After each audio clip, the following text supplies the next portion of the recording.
రాజీనామా చేసి డైరెక్ట్గా పేపర్ బ్యాలెట్ దాంట్లో పోటీకి రండి, నేను సిద్ధంగా ఉన్నాం.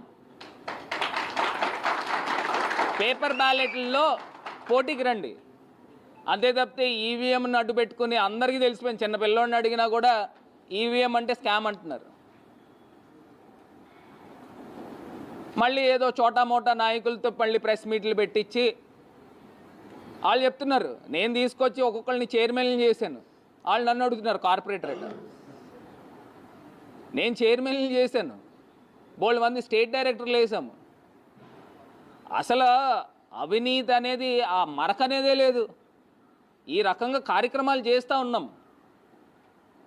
పొద్దున్న లెగిస్తే డెవలప్మెంట్ డెవలప్మెంట్ డెవలప్మెంట్ అనే ఒక ఎజెండాతో ముందుకు వెళ్తున్నాం.